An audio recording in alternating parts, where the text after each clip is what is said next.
We are the 4th of October 2022 here, where I find myself empirically. It's 12:48 and I will briefly comment what is on the table board. I wrote this a few days ago and I would use this probably as long as I make videos. It's as of now the result of my intellectual life, summarized formally, my attempt to solve as many contradictions as possible. This is the system of Hegel, logic, nature, spirit. That's the symbol of the revival of paganism, which is actually the European religion, but that's just a symbol which in my view actually represents the Trinity. So that's a European pagan symbol, but actually it's another way of representing the Trinity. That's why Christianity is here, it could be there. Yeah, I tried intellectually, unconsciously and then more or less consciously to solve all the contradictions. The mind of God exteriorizes itself in the physical world, and the transition between nature as the realm of the physical world and the realm of human consciousness emerges at this level of phenomenology, and the anthropology, the soul of man, the body of man, the flesh of man, is the transition, it's the passage from nature to spirit. And the way I understand this politically, psychologically, philosophically, is that there is a contradiction within man between his biological self and his intellectual self. At least I have this contradiction. Namely, that's by nature is the material world, the material plane, the biological realm, and mind, which is a determination of spirit, is the purely intellectual. And there is kind of a conflict between the two, between mind and matter, because the mind is universal, it's abstract, it's rational. When it thinks properly, it can universalize, whereas the flesh or the body has instincts, tendencies, and it is determined in many ways, one of which is ethnocentrism, but also the lower tendencies like the biological needs, but also the desires, the instincts for good or bad, defense, but also aggression, the tendencies that are the man. Here it's animals from a strictly biological standpoint, and here it is man as a transition between the natural self, the zoological self, and the thinking self, and that's the transition. And my entire intellectual life since 2016, but even before, but my entire intellectual life has, I think that's how I interpret this, consisted in trying to solve the contradiction between the universal and the particular, which is a limitation of the universal, which is united with the singulars which belong to the same particularity, namely people who are within the same category, in this case the same ethnic group, and the universal which goes beyond every group, and the particular is kind of closer to those who share the same particularities and opposed to those who have a different particularities, race, gender, social class, age, etc., etc. And what I have consciously or unconsciously tried to do on an intellectual level is to find a way to reconcile the two, and this is, I will not comment very long, this is how I can try to solve the contradictions on a transcendental standpoint. On a purely intellectual, it's already extremely difficult, but the story that I tell myself is that here I summarize, I didn't plan to do this video this way, but I improvise. If somehow people want to hurt me in one way or another someday, and they will probably, one Hegelian way would be say, the videos where you improvise, they are quite good. When you read your script, we are getting bored. That's a joke for whatever. The political problem of the modern world is anthropology, which is the soul, which is race realism. I simplify to the utmost. In the modern world, especially in the West, there is a complete denial of the question of race. Let's pretend that it does not exist, and the entire Western world revolves around what is called here objective spirit, namely law, morality, and Sittlichkeit, which includes economics, sociology, politics. And morality here is not religious morality, although it's leftist moral values, tolerance, equality, inclusion, acceptance, etc., etc. The leftist values. But it's problematic because the subjective aspect of Geist or of spirit is ignored completely. And the political shift, I simplify in 20 seconds, consists in the people of the West, white people, they are getting a little bit sick and tired of objective Geist, and they unconsciously, they would like to assert the defense of their subjective Geist, namely their people, their genes, their race. It's not conscious, but I will share my books. I will share my books now in the middle while I'm talking. Basically, this is simply what is happening on a political scale. If I had to summarize the political problems of our age in the West, in Europe, in Northern America, but in the world at large, here are books that I said I would promote as long. Here it's to make women great again, maybe. Yeah, because the situation is kind of problematic. The state of white America, real education, bullshit jobs. The idea partly is to replace women who have a bullshit job by women who have a useful job where they belong, in the household. Whatever. Yeah, I said I would promote these books, whatever, as long as I can consciously make videos in English, whatever. So yeah, the problem simplified in a few seconds. The people of the West, white people who are becoming less and less white, but who are also becoming aware that they were white, they revolt against the system, the media, the politicians, that's populism, and actually unconsciously they want to assert not a fanatical, crazy racism, but simply a survival instinct, because there is a demographic shift. I will pick the book.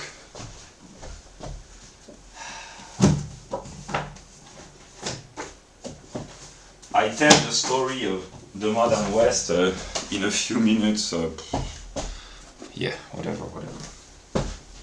The ideology of the modern West is anti-racism, promoted by white people mostly, not only, but this brings about kind of the madness of crowds, and there's a beginning of a revolt when people, or an anxiety, or when white people become aware that there are ethno-demographic changes. So, translated into the formal aspect of what I call now my system, is that there's a revolt against objective Geist, namely the laws, the morality of self-ethnomasochism, political laws which promote replacement, etc., etc. There is a revolt, we turn towards populism, namely a folk, in the sense of people's identity, which is unconsciously or implicitly. It depends. It depends on unconsciously would be the less intelligent. Implicitly would be the smarter politician who try to manipulate the masses for the good, one might say, which is implicitly concerned with the question of ethnicity or race or the people as a blood group, one might say. And this is what moves the West. I simplify. And on an intellectual level, what happens is that in the realm of anthropology, there are more and more studies. I improvise. I haven't even cleaned my room, as Paterson said. I should have, maybe. A troublesome inheritance, evolutionary psychology, the history and geography of human genes. So this kind of knowledge is being made public through the internet, and then it promotes, it brings forth and promotes eventually these kind of books: Human Diversity, the Biology of Gender, Race and Class. So here, if I have to illustrate, it's a revolt of the zeitgeist, the leftist zeitgeist. There is a populist, common sense, right wing, as opposed to the leftist zeitgeist, revolt to bring back common sense, and it brings forth, in the grand scheme of things, books like these, that gender, race, and class, these are not, as the current leftist established order or established disorder promotes, namely, this is the complementary. So the current leftist zeitgeist is this, by the elites, the ideology of the elites, and then the revolt is what I call American common sense. Yeah, this is what happens. So it's a return to subjective zeitgeist, but then the elites, they are not always satisfied with the fact that the people become aware of the problems, so they try to suppress in one way or another, which intensifies the movement, intellectual, political, etc., etc., which brings about these kind of books, a revival of white identity. This is what happens in the Western world, but it's in America mostly, but it's a Western phenomenon because through the internet everyone can access the information. And the development of science, which is still made possible in relatively free society, bring about all sorts of books.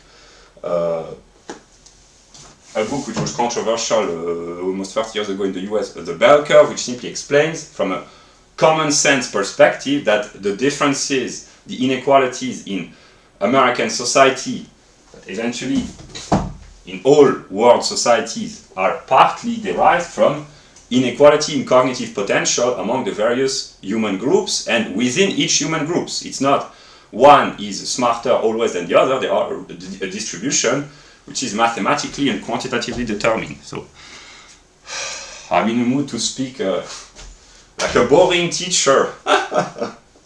That's the good aspect of my German self. I can be like Hegel, like I imagine him being a boring. Yeah, seriously, no. This brings about a new way of thinking, namely this kind of book. It's simply the result of the process from leftist objective zeitgeist back to anthropology through common sense and the restoration of science, and then go back to objective spirit, namely to reinterpret economics, politics, and sociology through the mediation of the knowledge acquired by the process of consciousness about the determinations of man. And these are the kind of books promoted by Anglo-Saxon scientists like Richard Lynn, Edward Dutton, Heiner Rindermann, a German sociologist, and Richard Lynn. And these books, what are they? They are a manifestation of Western consciousness. Right now it's very limited to a select few, but actually what it translates, what it expresses is people who rebelled intellectually against the state of the objectiver world since the 1960s, which is a consequence of the Second World War and the guilt felt by white, and then the Cultural Revolution in the 1960s, which established the current zeitgeist, namely the zeitgeist, the spirit of the times of the elites, political, media, financial, and scholarly, etc. And there is an inner revolt, an intellectual revolt against this view of things, because it's partly irrational in terms of the ability to explain the phenomena. It is forced to develop a completely kind of ludicrous, sometimes, worldview, which is disconnected from reality. So there's a revolt, a common sense revolt. These are the kind of books that I have shown. And with the knowledge acquired, namely that man is not completely abstract from nature, but it is in the continuity of nature. This is where we encounter the philosophy of Spinoza.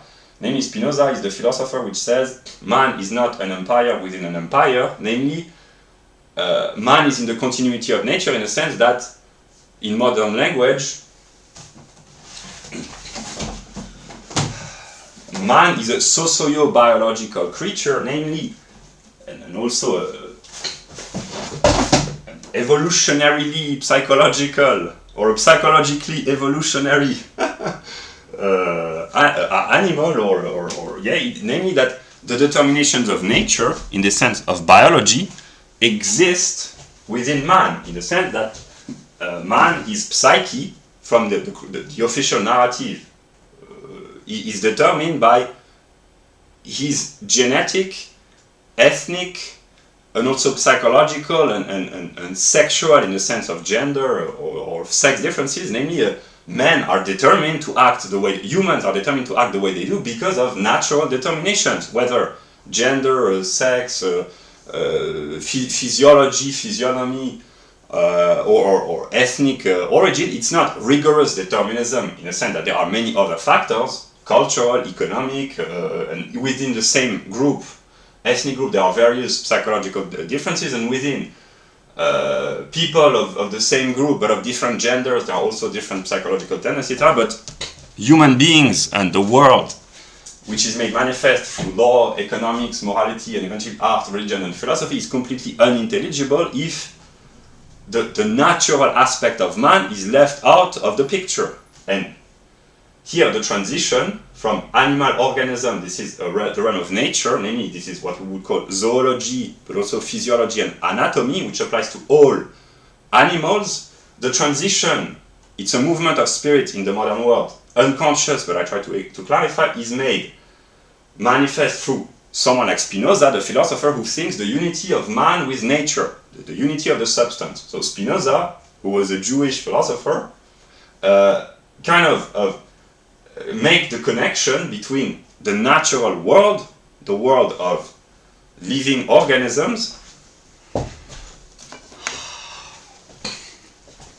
for instance a plant, and the world of human societies, first in a more primitive sense, namely anthropological society, namely just groupings of human with not yet, here it's a chronological perspective, but also it's conceptual in the sense that here it's society really with a strictly determined set of institutions, well designed through law, representative, etc. Here it's really the more instinctive units, the tribe, etc., etc., the family in an anthropological sense. Here it's social, it's more impersonal. Here it's more personal. Here it's more impersonal in the sense that law and legislation, they are valid for larger societies where everyone is anonymous, etc., etc., more or less. So there is this movement. But then the problem from a political standpoint is that when people become aware of the fact that there are differences in terms of personality, but also intelligence, behavior, and various outcomes on an individual, but also on a global scale, it provokes a reaction which can be very negative. And this is where people who become aware of this, they can become racist and wish to really to dominate others. It can be brought forth by the sense of a threat, namely our people is being demographically threatened, someone is threatening us, we have to revolt, we have to rebel, and we have to defend ourselves. This is the collective psyche of right-wing whites in the modern world. And this can bring about excesses the kind of excesses that, in a historical perspective, the world has known in the 1930s and 40s, which precisely the consequence of which has been the attempt to completely erase the ethnic question because of the excesses that, in a chronological perspective, German nationalism brought about to Europe and to the world and to, That's kind of a trap to try to avoid. I have the books, I will not show the books, but I have most of them to explain, So, the white people who feel threatened demographically, what they do, this explains the spiritual life of the West, is that they seek to assert their identity, not in a too negative sense, but while grasping or attaching themselves to something that the others cannot claim for themselves, because most of the institutions that the white people have built historically, namely law, moral standards, economic mode of organization, political mode of organization, religion, Christianity, historically brought about by white people, and libertarianism, predominantly white ideology, and then philosophy, etc. Usually, most of what intelligent white people produce is universal, because anyone can adopt this. Namely, when white people do good economics, everyone wants to imitate them. When they do bad economics, well, let us just talk about the good. When white people, intelligent white people, historically the inventors, the scientists, etc., the creators, etc., when they produce universality, which they do most of the time, in terms of individual rights for all, property rights, freedom of speech, freedom of association, respect of gender equality, rejection of child labor, etc., etc., morality, standards of morality which should apply to everyone, independently of the biological, natural determination. Namely, what is good for the self and the other has to be universalized, namely it has to be good for all others. If you share your property, you don't have only to share your property with your neighbor or your kinship or the member of your society, but with everyone. That's how sometimes, most of the time actually, white people think that when they find something good, they want to be good for everyone. Yeah, that's how white people function. And the same in economics and economic theory. Well, I don't need here because, Adam Smith, capitalism, everyone blames capitalism on whiteys. There are good aspects of capitalism. And also socialism, usually it's blamed on the Jews, but there are lots of socialist thinkers who are white. Also Jews, but yeah.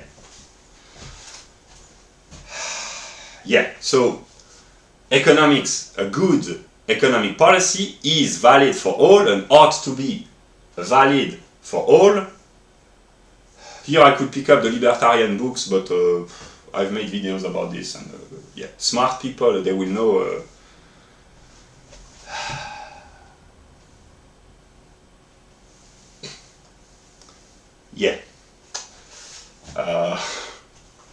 Libertarianism, the Mises Institute, Ron Paul, Tom Woods, Property and Freedom Society. I will put the link probably, So, good economic policies, the political system, democracy, the republic, universal rights, a balance of power. These are historically invention of predominantly European peoples, and they want, sometimes against the will of others, sometimes for their own good, it depends on the mood shifts, they want to universalize what they think is good.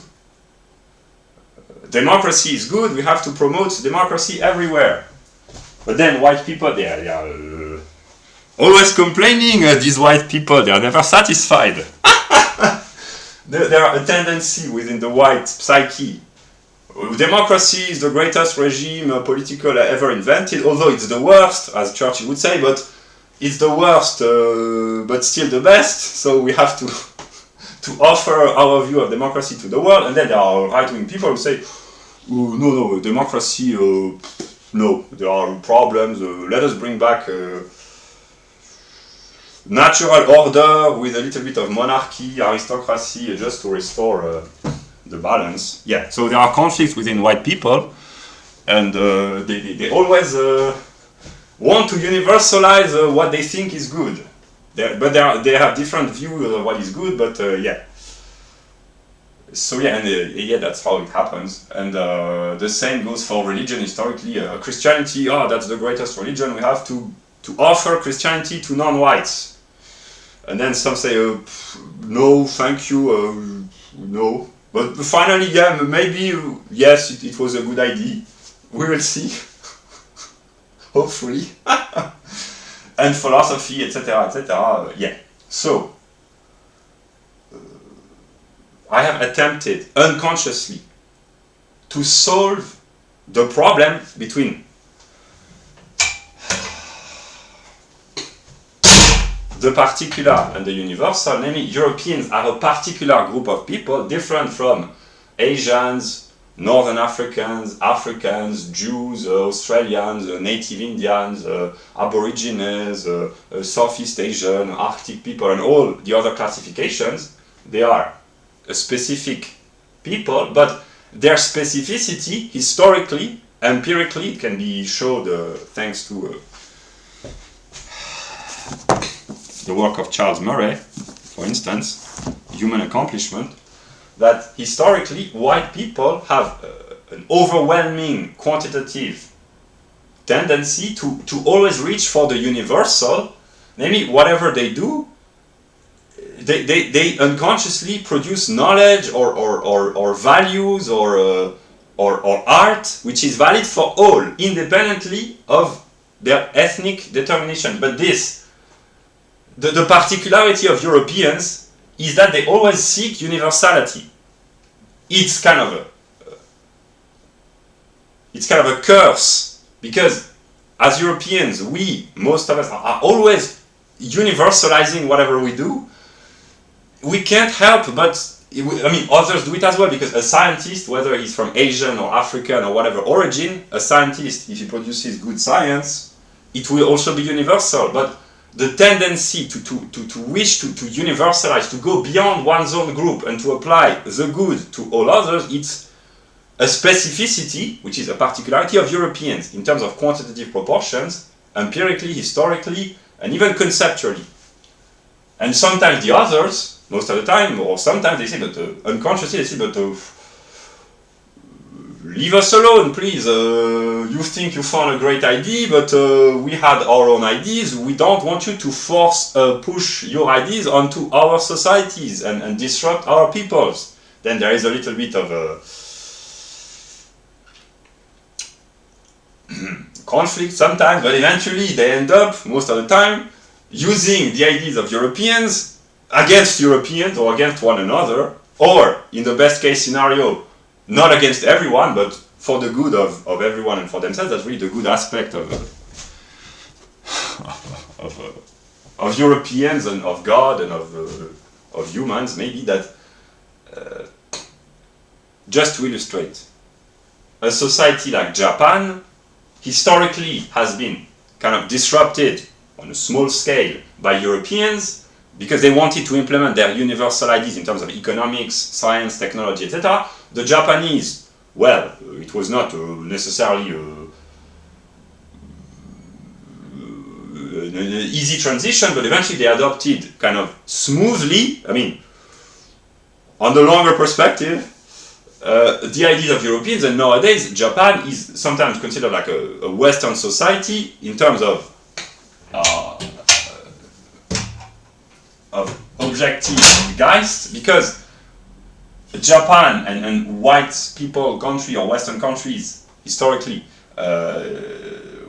European countries and Western countries mostly populated by white, they are different from Japan, but in terms of objective Geist, of course, the Japanese have their own morality, set of law, and set of economic and political and sociological organization, but it's very hugely influenced by historically Western ideas, capitalism, science, etc.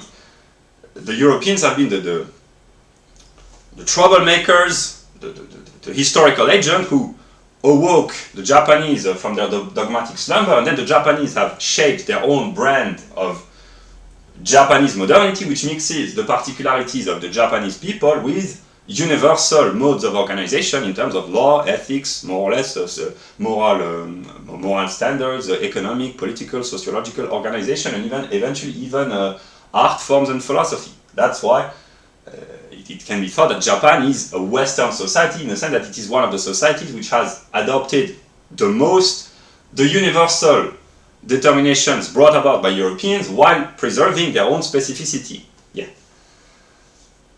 This is when it works. From this point of view, when it doesn't work, there are examples in Africa, Southern America, the Middle East. Yeah. That's the problem of universalism. It wants to expand and to disrupt. Most of the time for the good, but the others, they have a different view of the good, and sometimes it's antithetical. There are conflicts because of that, but yeah, that's the problem of Europeans, is that at some level they just want to do good, but the others, I know how they think, probably, well, maybe we don't want your good. We were happier when you did not try to disrupt us for our betterment, and then within the white leftist psyche, they agree with the non-white in saying that we shouldn't have done this because now we have brought problems, and now we are guilty, and we have to redeem our guilt. This is Christianity. That's why, although white people historically have been pagan, Christianity, with the moral aspect, the sense of some sort of a duty to universalize constantly and to feel guilt and remorse and shame and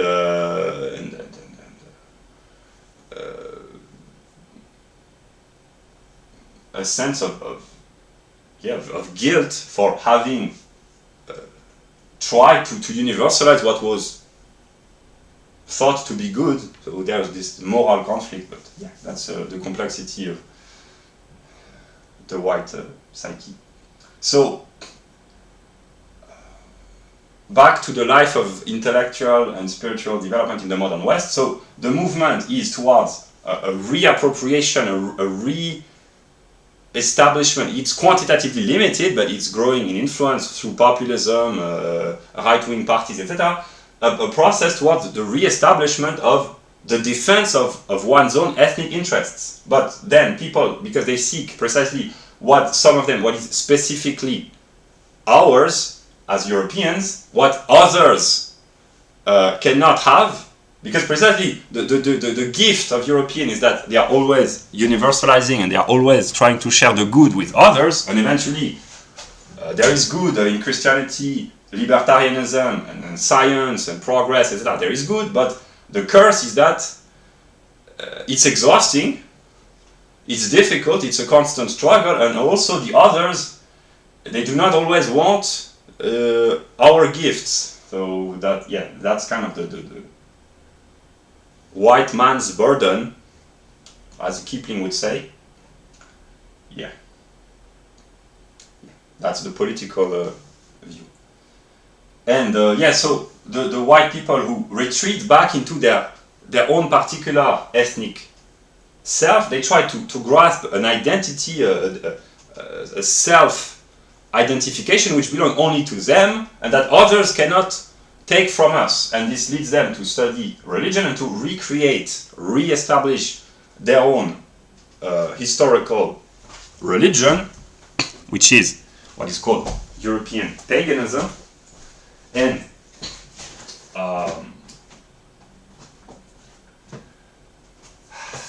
this process is what drives the movement of spirit, of the intellect, and of the political life.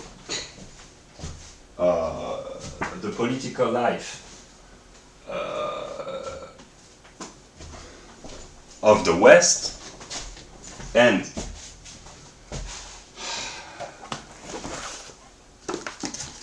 there are books like these which are being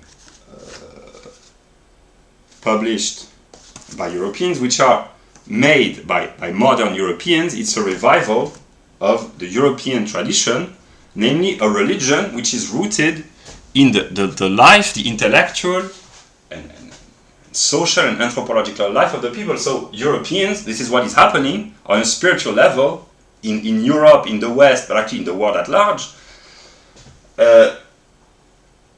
Mostly Europeans are only Europeans are reconstructing their own religion, which is called paganism, but actually it's the European religion. But the spirit which is being made manifest or revealed in this process through the development of consciousness within, for now, limited groups of Europeans, is universal. That's kind of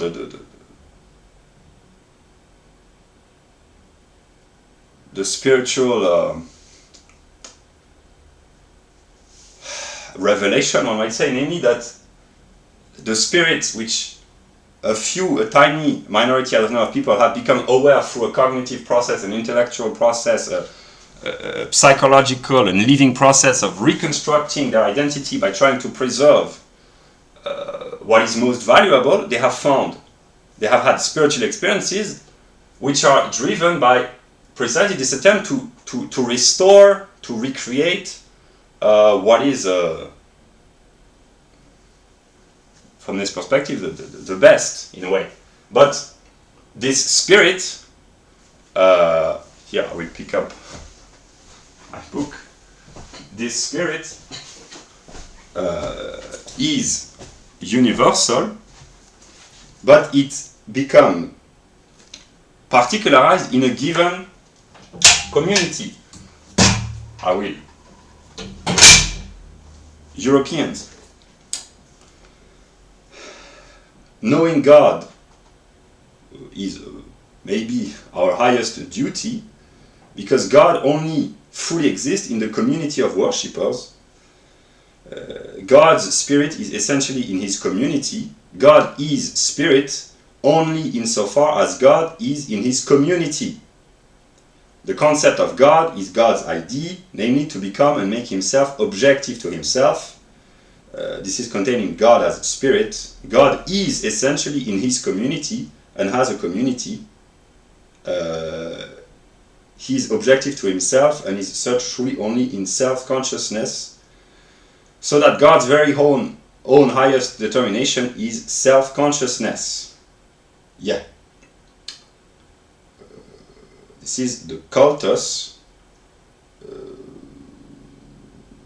when the subject, the individual subject, becomes one with his own essence, with his own spiritual substance, and this is happening predominantly in the West, in Europe and in the United States geographically, but actually it's world process, because there is only one spirit. So the white people who rebel against the current zeitgeist in order to defend and protect what is most important to them, they go on a path of intellectual development, inquiry, psychological investigation, etc., which brings them to reconnect with nature through some sort of a pantheism view, a romantic, in a sense of philosophical relationship to nature, which is the process of reconstruction is partly reconstruction of the ethnic identity, the artistic and religious expression of the particularity of European people, expressed through law, but also through a connection with nature. And here is other books. Romanticism.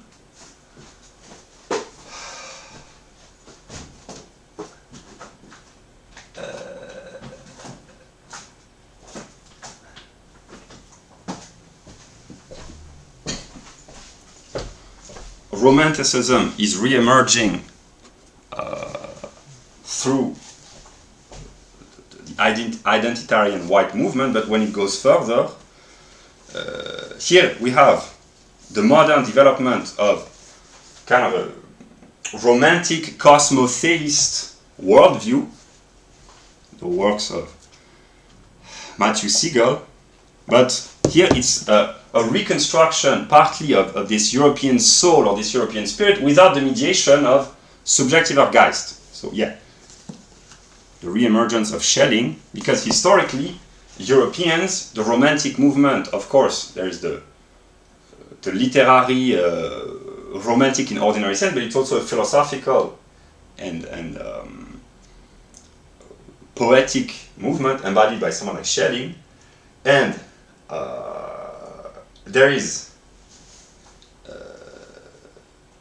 a cosmotheist vision, namely when people reconnect with their cosmic self, when they re-establish the identity of their own individual self with the world of the cosmos, namely the universe, it brings about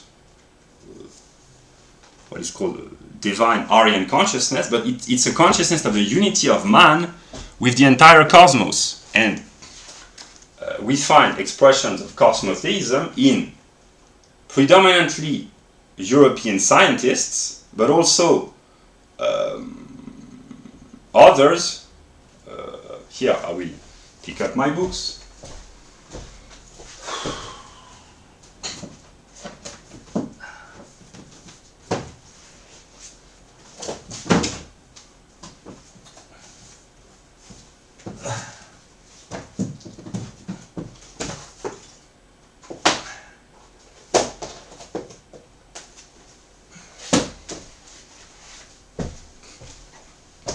This is here a scientific process in the realm of sciences. That's an example, the physics of God. So it's an attempt to unify. Here it's more really theoretical, that would be more in the realm of physics, but here we have the relationship between human being and the cosmos, and another author, the self-actualizing cosmos, namely there is a growing consciousness in the scientific community of the connection of man as a microcosm with the macrocosm, with the whole universe. And people of all origins can re-establish this cosmic identity. I will put the link to an example.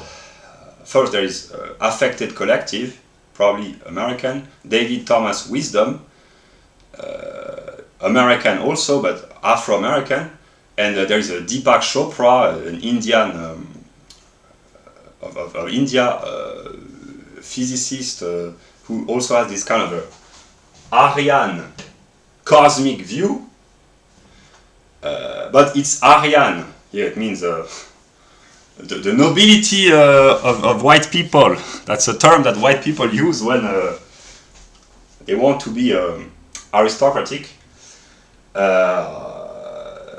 But it's in a sense, again, it's universal because nature belongs to everyone in a way.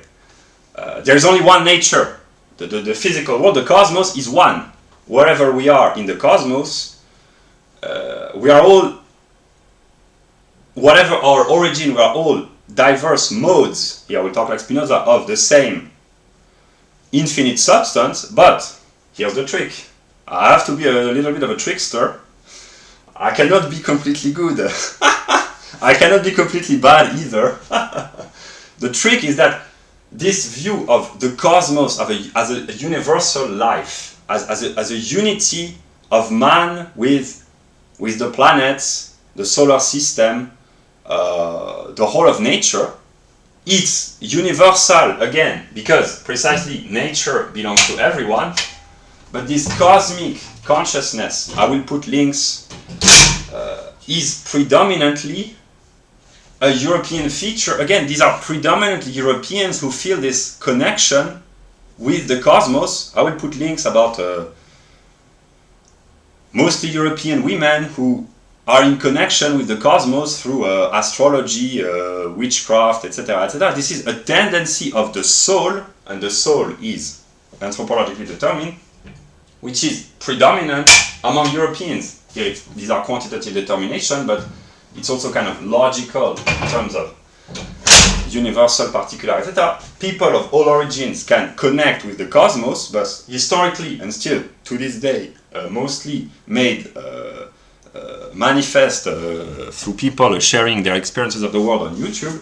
These are overwhelmingly European people anthropologically. Sometimes they have not even a conscious awareness of their anthropological determination, or they don't live, not in Europe, but sometimes not even in historically European country, but that's why it's, at this point, for them, it's kind of irrelevant, but they nonetheless have this spontaneous connection with nature, as they call this. But those who have the spiritual experiences, the most complete, one might say, are the people who reconstruct on an individual level, who go on a path where they go through all the layers, all the steps, and they have a full vision, a full view. They try to remember their roots on an anthropological level, psychological.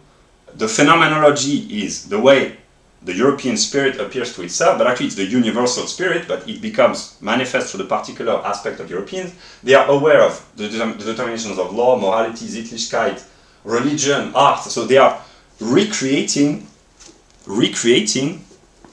the European religion by trying to grasp what is specifically ours. I speak here as a European, but what is specifically ours, of course, it belongs to us as Europeans, but because we are Europeans and we are kind of contradictory, it belongs to everyone.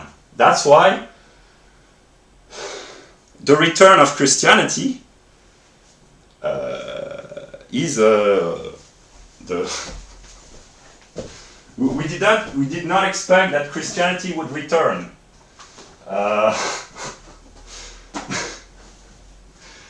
You are how should I explain this? Your lack of faith is kind of disturbing. That's here a private joke for yeah, whatever. Because Christianity, of course, it's the story of the Bible, and there are very important lessons in the Bible, but it doesn't have to be taken literally every word. It's simply the story of the fall and redemption, and here illustrated through a more rigorous, although very simplified conceptual realm, is that the fall would be the pure mind of God making itself natural. This is the realm of the physical world, partly of suffering and pain and the tendencies, the selfish tendencies, one might say, but through elevation by conscious, intellectual, moral, ethical, artistic, religious process, one can elevate oneself above nature. But here is where the Christians, the formal Christians, namely those who self-proclaim and self-identify as Christian because they go to church once a week and they read the passages from the Bible, they get a little bit mistaken because they see a radical divide between the mind of man, the moral consciousness sometimes, and the natural world. Whereas in the European view, which is partly backed up by Spinoza and even partly someone like Luther, because Spinoza and Luther, they share in common their tendency to doubt free will for humans. That's where Protestantism and Jewish view of Cosmotheism, in a way, where they connect. And here is my intellectual attempt, which is partly on an intellectual level. I think it's quite satisfying, at least partly. That's the best that I could produce given my limited circumstances. Where is Hegel when we need him?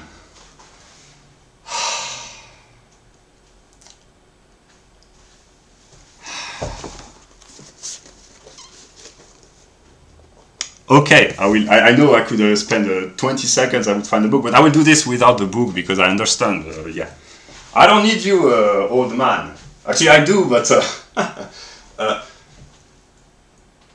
in Protestantism, there is partly a pantheistic view, although it seems kind of contradictory because historically the Protestants are those who advocate a radically a puritanical worldview which is radically separated from nature. It's partly true, but also in the German tradition there's some sort of a Protestant, here I'm looking for, a Protestant pantheism, German theology by Martin Luther, which sees, and historically the German philosophers throughout the centuries, this is what the book about Hegel talks about, have thought. There are many names, Meister Eckhart, partly Cusa, Nicholas of Cusa, Jakob Böhm, partly Leibniz, Oettinger, the theologians, the mystics, Schelling, Fichte, Franz von Baader, and Hegel eventually. They have thought about nature as being a moment, a manifestation, a revelation of the divine. That's why there is a misunderstanding between Christians and pagans, because Christians believe that God lives, God knows where, somewhere here in the pure abstraction. This is what they call the one or the transcendent God, maybe. And pagans, when they are not very smart, they believe that God maybe is just nature, but the smart pagans, they know that there is an interconnectedness, and that here I don't need the book of Hegel because I understand that nature is some sort of petrified intelligence. It's the exteriorization of the divine mind made sensuous and tangible, and that's why here the physicist would agree that nature is rational because it obeys to a certain set of laws. They are not always easy to discover, they can even be quite complex, but it's rational, and this is simply explains. It's explained because it is the exteriorization of the mind of God. And to see the interconnectedness of all layers of being, of all levels, physical, chemical, biological, to simplify, anthropological, psychological, phenomenological in the sense of relation of consciousness to the world, and also law, morality, ethics in the broadest sense, art, religion, philosophy, this total view is typically European. This is Cosmotheism, which includes all levels, and where libertarianism intervenes,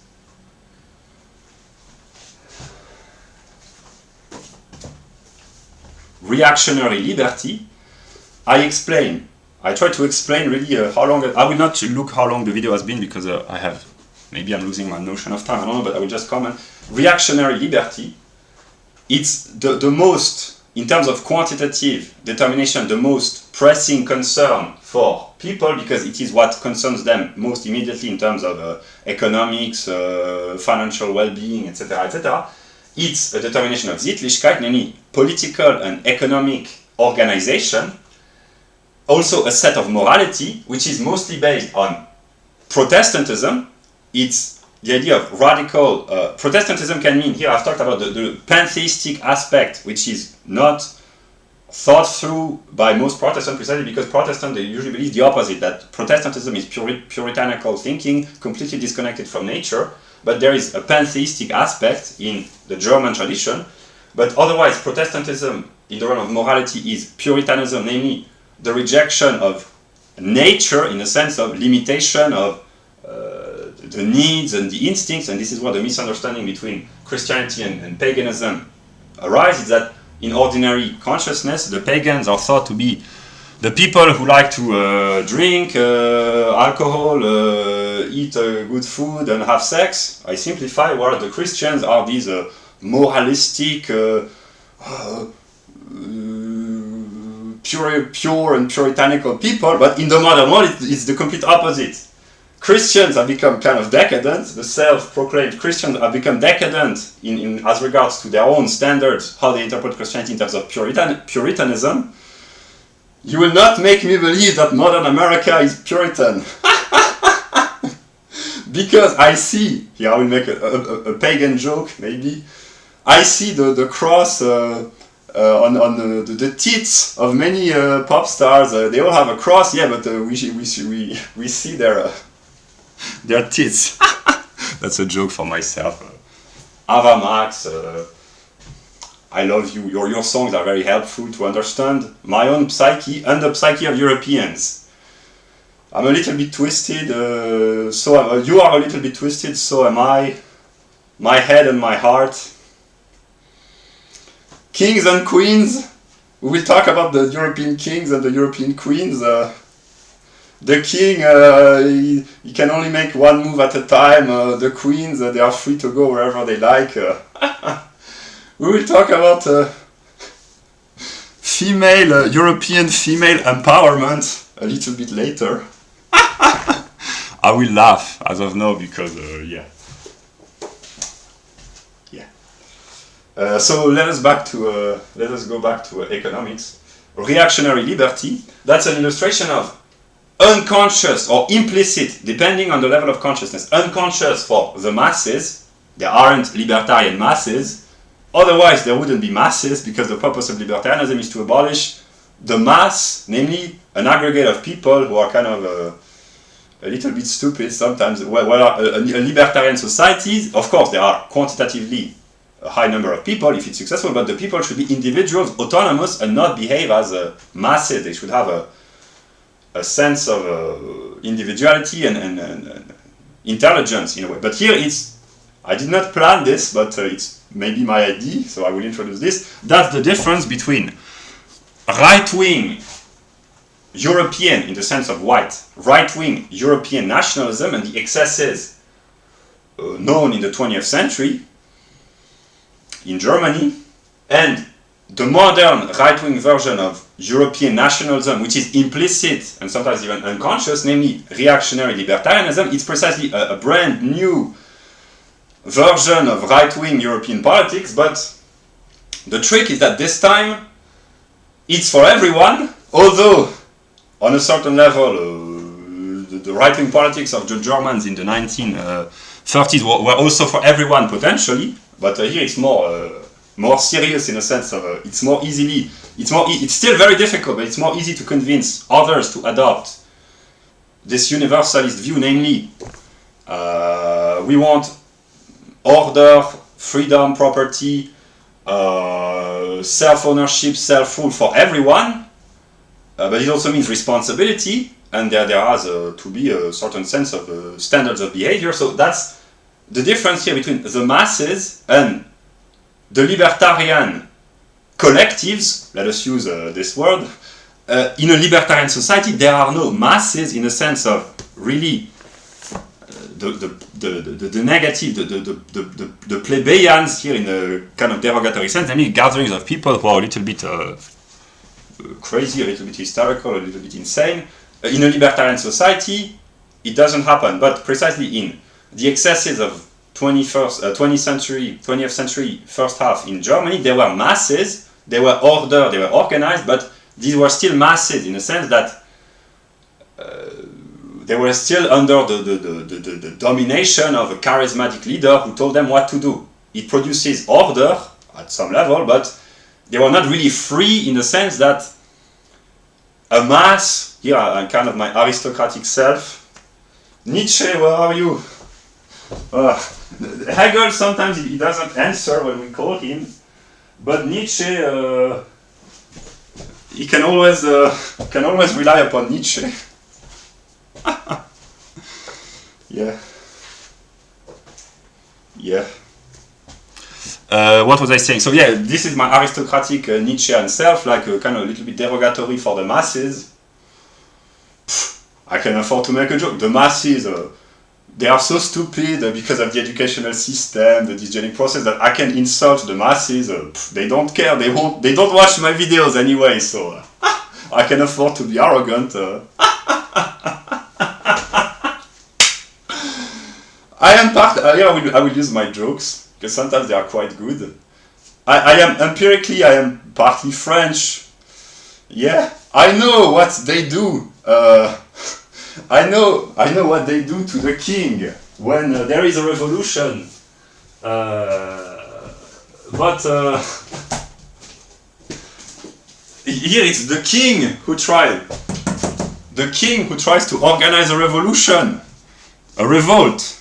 Yeah. I know what they do. They cut off his head, but I need my head to keep talking. So.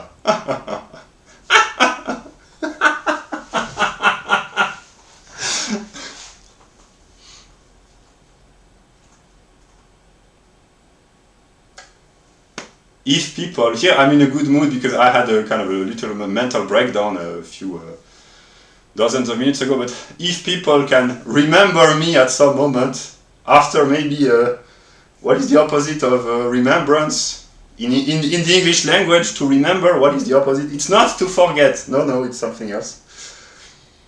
If they can remember me as at least he was not boring. If eventually everyone can agree, at least he was not boring. And second, sometimes he had a good sense of humor. Well, if I can please the masses.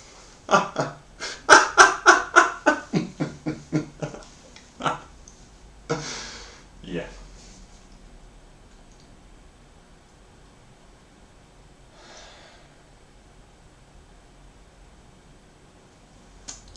So, what was I saying? Yeah, reactionary liberty, in a more intellectual standpoint, I might say, it's an unconscious and implicit attempt of mostly white people to assert their political identity without feeling the burden of guilt. So that's why it's kind of hidden, heathen, one might say, if I wanted to make a joke with the pagan, yeah, heathen, yeah. Implicit European nationalism, in a sense of white nationalism, because it's the solution, for lack of a better compromise, that white people, because libertarianism is mostly a white ideology. Not only precisely that's the good, maybe that's the fun of me, that I can share me with you. Even if you are not white, you can adopt reactionary liberty and it will bring prosperity and leisure and what kind of promise I'm gonna make to the people so that they might endorse my completely ludicrous system. You will be able... I don't promise prosperity, precisely because here I will be serious. A real here I will be maybe at my best in terms of intellect. Someone like Jeff Deist, Mr. Deist. I have a mission for you. I have underestimated your value. You are valuable to me because you are good looking and you are American and you are smart and you know a lot about economics, maybe more than I do. Maybe that's why I need you partly. But also, you are not just an economist. Jeff Deist is a Mises Institute leader representative. You are not just an economist. You are not just an Anglo-Saxon in a derogatory sense, as I envision this sometimes. You are more than that. There's more to you than that. Sorry to keep letting you down. No, I don't expect anything from you, Mr. Deist, but I just say there's more to you than what I thought. Maybe you are really smart in the sense that you understand that libertarianism is first and foremost a political ideology, and that economics has to be derived from politics. Namely, the first moment is to assert one's own freedom. And here, how about a magic trick? Sometimes I start to believe that maybe God is on my side. I don't doubt this, but since there are two sides, yeah. I haven't read the book, but I understand that for some people, mostly in America, but here is really an attempt to solve really complex. He published other books which explain the difficulty, but also the development of spirit. Here it's really, I try to simplify very complex ideas.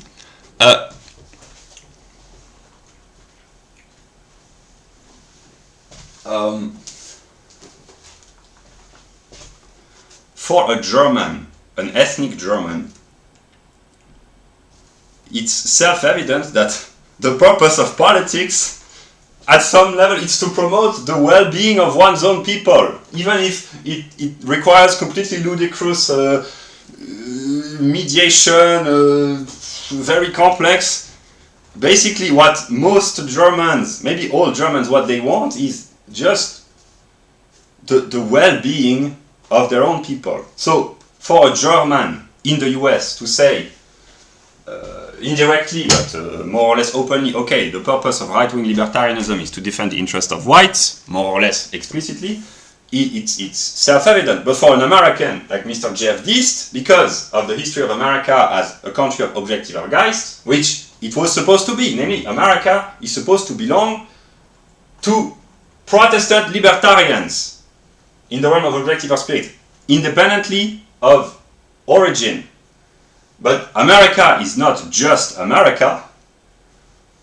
That's the fun of me, maybe. America is so full of itself that that's why it's made in the image of God, because Americans, they are so full of themselves that they can afford to have all sorts of spiritual, ethical, political ideologies, psychological stuff. There are pagans, Christians, Mormons, Jews, Muslims, Hindus, Buddhists, blacks, Hispanics, whites of all origins, blacks of all origins, native Indians, Jews, people with intermediary gender. There are Hispanics, yeah, more and more, one might say, but they are part of the process. Catholics as well. There are self-hating whites, self-hating Jews, poor and rich, serious clowns and comical clowns, criminals and cops, good cop, bad cops. So there's everything in America. They are so full of themselves that, yeah, which is kind of sometimes a little bit excessive. We would like a little bit less of America, please. Yeah. But yeah, here I really am in a positive mood because I am trying to develop ideas in a simple way, very complex ideas that I could translate if I had the time, the opportunity, really in really complex language, but I try to make this accessible. The Americans, they are a little bit larger than life. Maybe they are like God. Yeah. So yeah, America is supposed to be a country of objective Geist, but here I will use my culture. America in the 19th century was already a country of objective Geist because of the Constitution and the Anglo-Saxon, Protestant, puritanical mentality. But here I simplify American intellectual and cultural history in a few minutes. There is the American spirit, which is, in my view, in objective Geist, and it's Protestant, libertarian, kind of puritanical, without the excesses, but libertarian Protestant, independently of race. That's really America as an idea, the Constitution. It should belong not to everyone, but to all those who are willing to stand for these universal values. This is America belongs to those, as an idea of objective Geist, to those who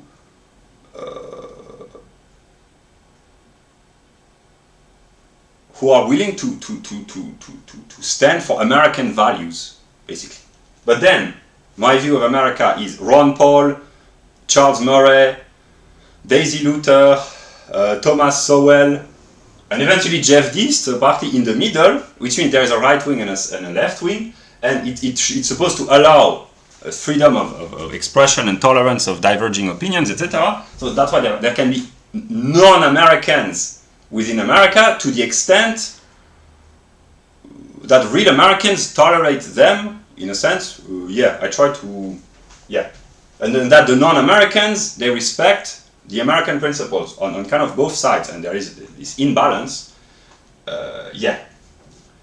But also America in the 19th century, up until the 1920s, let us say, it was already formally, there was already the American spirit through the Constitution, and already the work ethic, the Puritanism, the shopkeepers, etc. But there was also what I would call the the European soul, or even the European spirit, expressing itself on the American continent. And here, I could make a very detailed sociological, artistic expression, but actually I'm sure that if there are intelligent people left in America, they understand what I mean from their perspective, namely Emerson, Thoreau, the Manifest Destiny, the pioneers, the settlers, the conquest of the West, with the negative elements, but the westward expansion, Melville, Edgar Allan Poe, it's kind of different, but it also expresses a determination of the soul, not of Americans, but the soul of Europeans expressing itself in a new environment.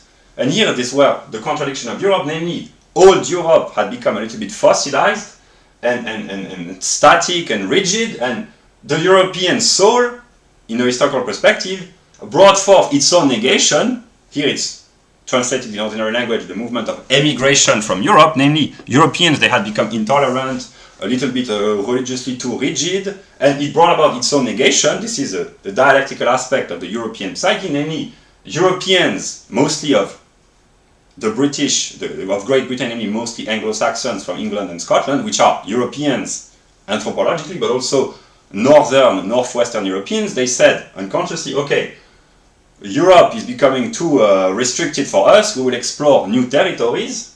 And when the soul of Europeans was still vigorous, in a good sense, they were thriving, it was kind of a Nietzschean. Nietzsche was not yet born in the historical perspective, but it was a will to expand, to assert oneself, in a sense of life in Europe has become boring, let us confront ourselves with something more meaningful. And there was already in the new outburst of life, in a sense of the presence to the world, Jack London, and then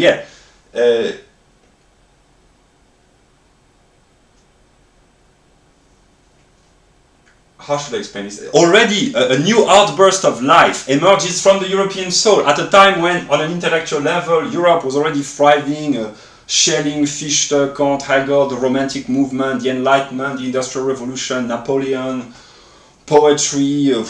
It was already an outburst, and at the same time, this excess of the European soul, constantly boiling, moving, struggling, creating, expressing itself. It exteriorizes itself symbolically in the US, although the European settlers in the US were already there 1 century or even 1 century and a half prior, but it's really at the turn of the 19th century, the beginning, that really the westward expansion with the American Revolution, etc. The Europeans, who were still kind of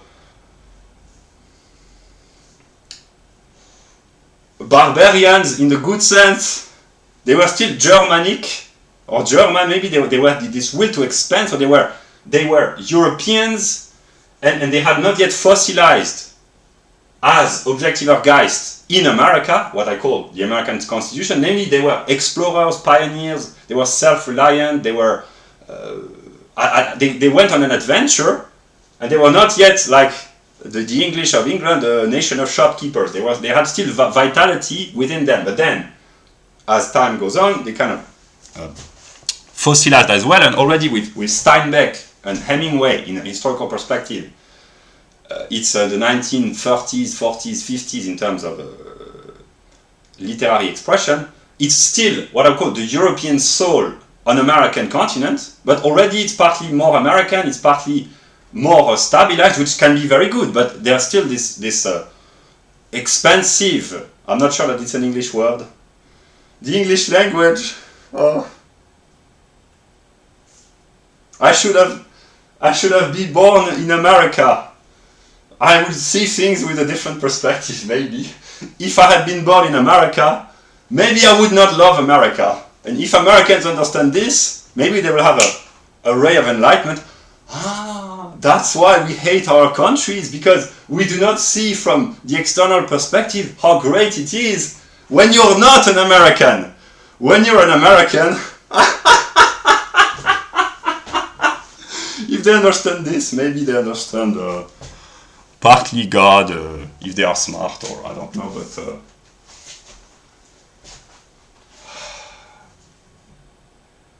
here I'm in a mood to make a joke. America, it's so difficult to love you, but it's also so difficult not to love you. That's why whatever you do, you are difficult. Yeah.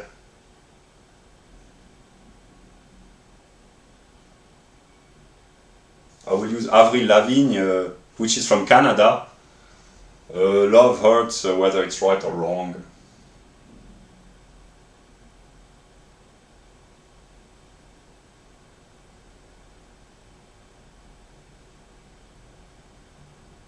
Did I mention the fact that I am doing this to try to reach Stella, an American girl, 21 years old? I just want her to watch my videos, some of them at least.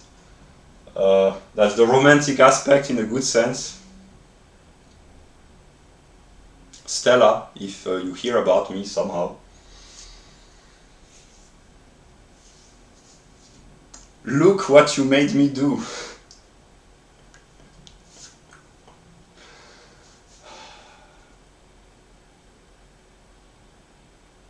Whenever, wherever,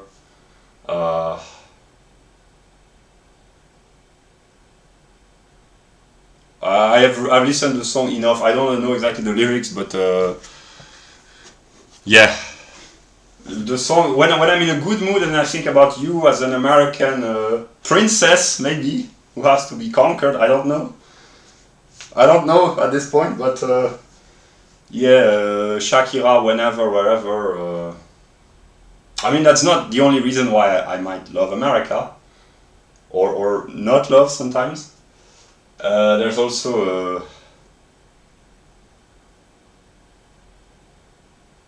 Bombastic Love by Britney Spears. Yeah. I'm here to illustrate for the Americans what I've been talking about. Lana Del Rey and Marilyn Manson, they are Americans in the sense of objective guys, but also they are still European in the sense that they still have this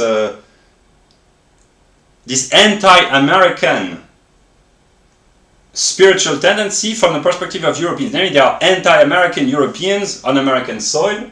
Namely, they are Americans formally, but their soul is still beating for their European roots, their European core. Yeah, that's a prevalent feature among some Americans, namely the European soul or the European spirit is still alive in America, and the American spirit as well, and they partly coincide, but they're also partly different, but that's why it's such a wealthy country, not economically, I mean also, but yeah, but spiritually and intellectually. Namely, here I will not make a sociological analysis, I could, but Lana Del Rey and Marilyn Manson, they are Americans, of course, but their life pulse is partly European. And Eminem and Lady Gaga, they are even more American than Marilyn Manson and Lana Del Rey, but also even more European. If I wanted to be poetic, I would say that's why they are even more perfect.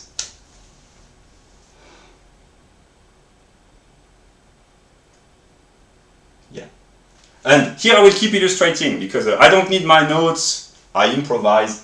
Taylor Swift, hopefully people with a minimum of culture, white culture in America, which is supposed not to exist.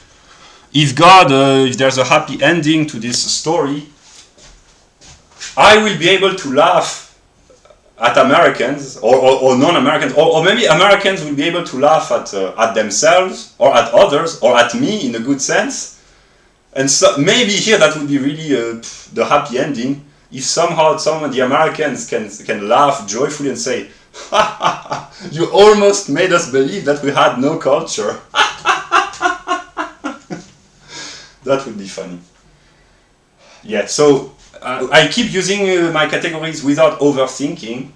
Overthink, Ellie Anderson.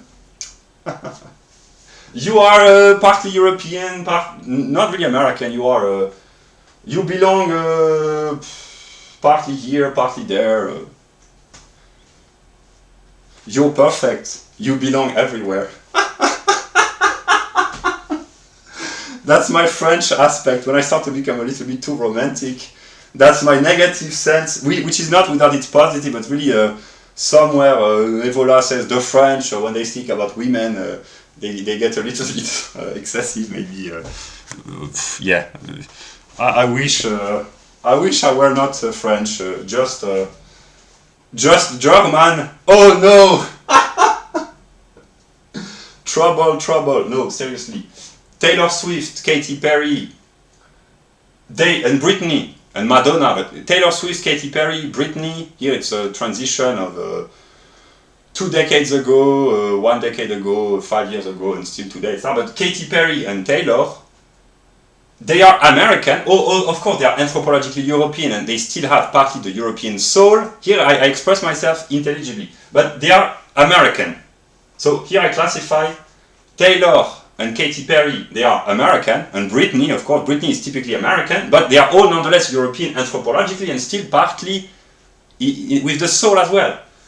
Marilyn Manson and Lana Del Rey, they are kind of romantic European, they are also American because they cannot be understood without the determination of objective Geist, the American modern culture, etc. But they are European in a way. And Eminem and Lady Gaga, they are the unity of both. That's why they are perfect from a Hegelian perspective. They have all the aspects, mostly good, but yeah. And I will illustrate with TV shows. Walker, Texas Ranger. The eyes of the Ranger are upon you. Beware, dear average American, if you watch this. I will use my joke that I tell to myself. God, he will not be too harsh when he judges you, but if Chuck Norris has to check the right and wrong that you've been doing, drugs, crime, sex, alcohol, financial cheating, all sorts of kind of degenerate behavior, I don't blame you. But beware, the eye of the Ranger is looking upon you. Yeah, I can imagine the Americans. Maybe here I'm deluding myself completely, but the religious American who have been praying to the Bible for their entire life, please God, spare us, we are good Christian, etc. And then they learn the God of the Bible, that's okay, but if Chuck Norris has to judge you for all the wrongs that you've done, then maybe they will start to say, I'm screwed. Yeah. Whatever. The good aspect, maybe I'm just trying to provide entertainment for the Americans. More seriously, which actually is kind of comical, but actually it's serious. Walker, Texas Ranger, this is typically American, like Dallas and Las Vegas, the TV shows, and Friends. It's typically American, but they are mostly white people, but it's American while being nonetheless white, but there are blacks, not in France, but in Walker, Texas Ranger, etc.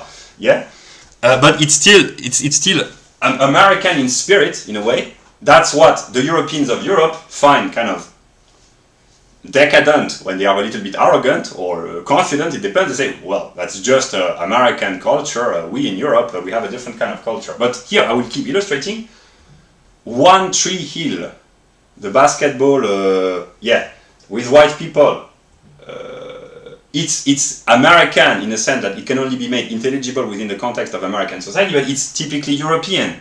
There's a distinction here. I hope that I don't need a sociological, conceptual analysis, very complex. Americans of America, or people who watch these TV shows, if I speak in ordinary language, maybe they will understand. There's a difference in perspective from the TV show Las Vegas or Walker, Texas Ranger or Friends and One Tree Hill or Twin Peaks, this is of course typically American in a sense that it can only exist in America, but it's European. Whereas Walker Texas Ranger, NASCAR, Kanye West, Donald Trump, it's Ayn Rand, it's typically American, but it's typically American and kind of just American, although it's partly European as well, just quantitatively. But Twin Peaks, One Tree Hill, etc., it's American as well, but it's more European actually, like kind of Jack London and Edgar Allan Poe. This is the romantic European soul or European spirit expressing itself within the context of modern day America. Yeah. And finally, Seventh Heaven, the TV show with the good Protestant family. It's America, Protestant, Libertarian, Christian, Lutheran, etc., but also European in anthropology. So that's the transition between the two, one might say. And yeah.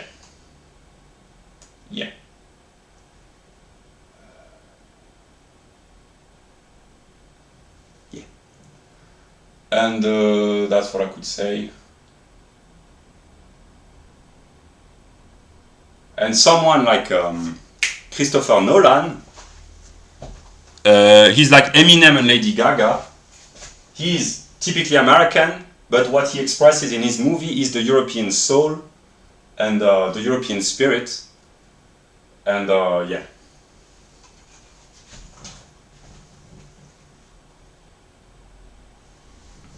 And yeah. That's what I could say.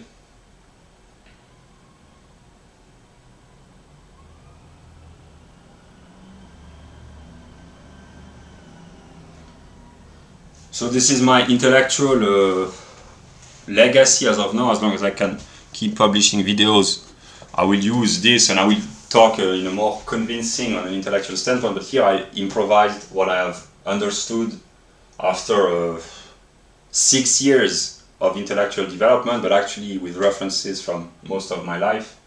That's my intellectual attempt as of now to solve the contradiction between the particular and the universal, nationalism and globalism, because libertarianism by its very nature is global.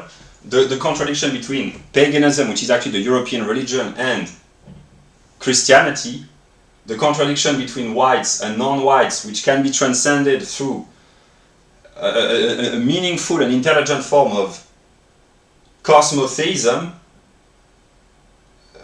Spinozian philosophy, Protestantism, in the realm of religion and science in a sense of a cosmic relationship, in the realm of ethics through the libertarian ideal, because Europeans, they have many determinations in terms of attachment to their own culture and their own religion, but also there's the spirit of freedom, which means responsibility, which means partly a burden to carry, to be responsible for one's own failures. And this is my intellectual attempt to unify as many contradictions as possible. And now I know what I have to do. What I will consciously do is I will keep living my life, sharing my light as long as I can, which means partly working on my system, partly producing videos, improvising, partly trying to fix as many problems as I can on a singular level in my immediate environment, and eventually I will encounter my own contradictions, because the process of God on an intellectual level, it goes so fast that whoever or whatever I am at this moment, or what I have been or what I will be or whatever, I cannot compete with the speed of light multiplied by itself 300,000 times. The speed of light is too fast. So as of now, I will try to be a Kantian, namely I will stand where I am. I will share what I think is my light. I will sleep as long as I can, because I've experienced the fact that when I lack sleep, really I become insane. I have planted the seeds of light. I cannot think about everything and solving all the problems on an empirical level.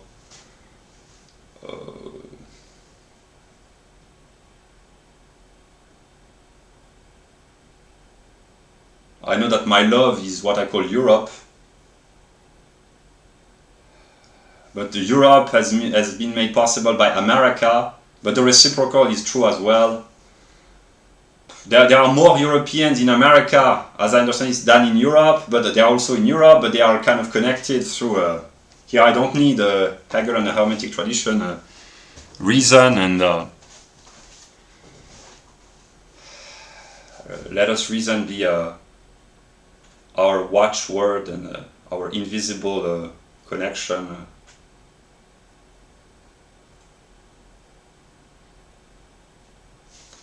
I will do what I think is correct, knowing that I will encounter contradictions at some moment, so yeah, I have said what I could say. I don't know how long the video is. Now I will drink a glass of water that I will appreciate. And I will keep living my life trying to solve the problems that I created somehow. And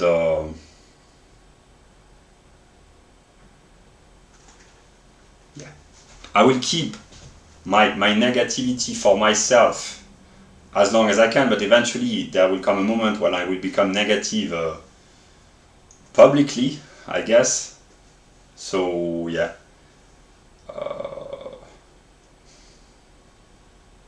I will try to be an American in France. If you knew how difficult it is. And they can say the American, being an American in America is difficult as well. But I will try to be self-reliant and autonomous and resourceful, because at some level, that's what I tell myself, I have always been. I always will be, so yeah. This is my contribution, my intellectual legacy as of now. And yeah.